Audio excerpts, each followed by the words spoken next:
नमस्कार मित्रों, मैं हिमांशु रंजन बात कर रहा हूं और आज की इस वीडियो में मैं आपको ये बताने वाला हूं कि आप कैसे प्रसन्न रह सकते हैं, आप कैसे सुखी रह सकते हैं। आज की इस दुनिया में अधिकतर लोग प्रसन्न नहीं है, सुखी नहीं है और आज की इस वीडियो में मैं आपको जस्ट यही बताने वाला हूं कि कैसे कामों को करके आप बहुत ही अधिक प्रसन्न और सुखी रह सकते हैं और डिप्रेशन यानी कि मानसिक अवसाद की माया जाल से बच सकते हैं। तो इसके लिए आपको दो चीज को समझना होगा, एक है आपका सकाम कर्म और एक है आपका निष्काम कर्म। और इस वीडियो में बने रहिए, आपको मैं स्थित प्रज्ञ क्या होता है इसके बारे में भी बताऊंगा, क्योंकि सुखी और प्रसन्न रहने के लिए स्थित प्रज्ञ होना बहुत ही जरूरी है। और ये क्या है यह भी आपको पता चल जाएगा, बस अब बने रहिए। और सबसे पहले आप ये समझिए कि ये सकाम कर्म क्या होती है। तो जो भी कर्म ईर्ष्या में आकर के किया जाता है वह सकाम कर्म कहलाता है। और सकाम कर्म करके ही मनुष्य दुख में पड़ता है, मानसिक अवसाद यानी कि डिप्रेशन में पड़ता है और अंधकार में जीता है। यानी कि उसके लाइफ में हर सुख सुविधा होती है, मतलब उसके पास पर्याप्त चीजें होती है, फिर भी वो सुखी नहीं रह पाता है क्योंकि वो सकाम कर्म करता है।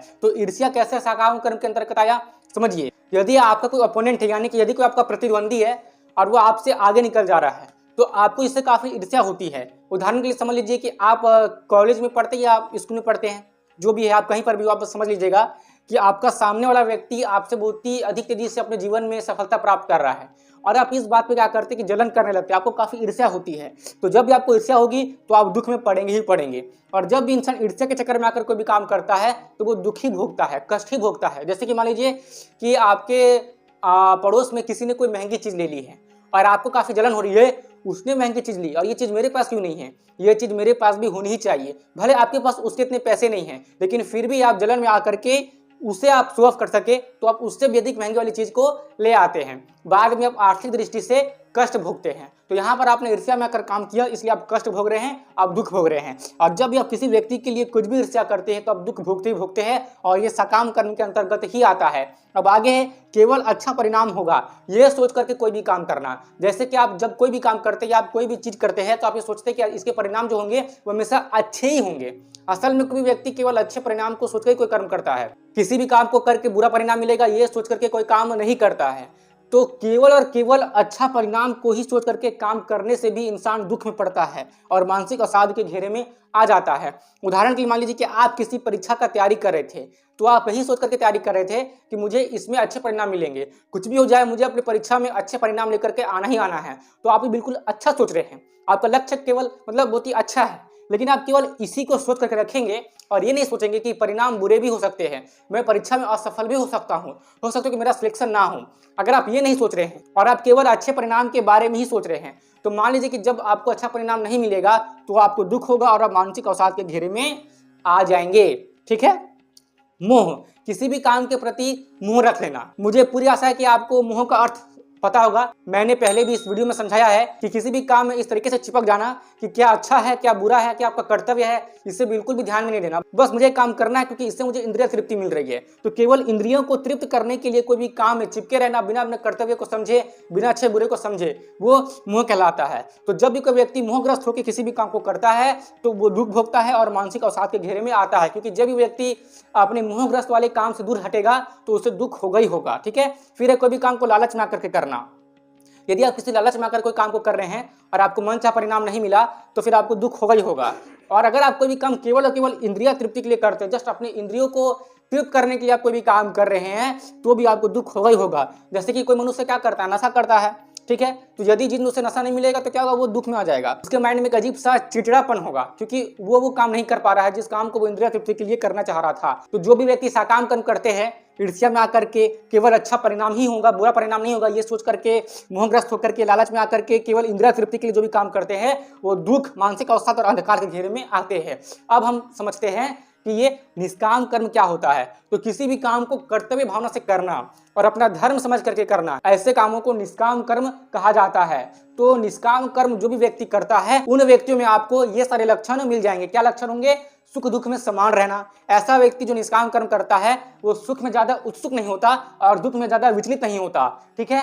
वो राग द्वेष से रहित रहता है, यानी कि कोई भी काम किसी से ईर्ष्या में आकर के या लालच में आकर के या मोहग्रस्त होकर के नहीं करता है, वो बस कर्तव्य समझकर अपने काम को करता है। जैसे कि मान लीजिए कि कोई विद्यार्थी है और वो किसी परीक्षा की तैयारी कर रहा है, तो उसको ये पता होता है कि किसी भी परीक्षा के लिए तैयारी करना मुझ जैसे विद्यार्थी के लिए उसका कर्तव्य है और मुझे हर हाल में अपनी परीक्षा की अच्छे से तैयारी करनी ही करनी है। यानी कि मेरा एक कर्तव्य है कि मैं अच्छे से पढ़ाई करूं जिससे कि मुझे परीक्षा में अच्छे परिणाम मिले।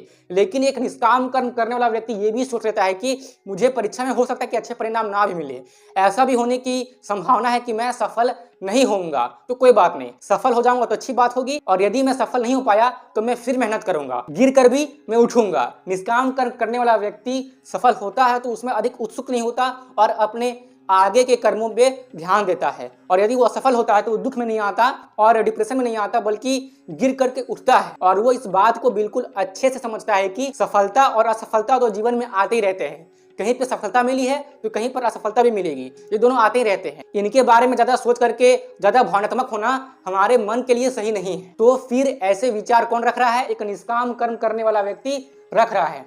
और निष्काम कर्म करने वाले व्यक्ति की जो इंद्रियां होती है वो नियंत्रित होती है। यानी कि ऐसा व्यक्ति केवल अपने इंद्रियों की तृप्ति के लिए काम नहीं करता, उसकी भी इंद्रियां उसे भटकाने का पूरा प्रयास करती है, लेकिन वो अपने इंद्रियों के मायाजाल में नहीं फंसता। वो अपने इंद्रियों के वशीभूत होकर के कोई काम को नहीं करता, बल्कि अपने इंद्रियों को नियंत्रित करता है और काम करता है। जैसे कि मान लीजिए कि रात का समय हो चुका है, तो एक इंद्रिय नियंत्रित व्यक्ति को पता होता है कि रात का समय हो चुका है और मुझे अधिक भोजन नहीं करना है। यदि मैं रात को अधिक भोजन करूंगा तो इससे मेरे स्वास्थ्य पर बुरा असर पड़ेगा, और हो सकता है कि सुबह में जब सो करके उठूं तो मेरे अंदर ऊर्जा की कमी हो। तो कुछ भी हो जाए, एक इंद्रिय नियंत्रित व्यक्ति रात को अधिक भोजन नहीं करेगा और उतना ही भोजन करेगा जितनी की उसे आवश्यकता हो। वो भोजन के स्वाद में आकर के अधिक भोजन नहीं कर लेगा। तो फिर ऐसा काम कौन कर सकता है? इंद्रिय नियंत्रित व्यक्ति ही कर सकता है, यानी कि निष्काम कर्म करने वाला व्यक्ति। और ऐसे व्यक्ति का जो मन है वो भी एकाग्र यानी कि फोकस्ड रहता है, वे किसी भी काम को फोकस्ड होकर के करते हैं। जैसे कि सकाम कर्म करने वाले व्यक्ति का मन फोकस्ड बिल्कुल भी नहीं रहता है।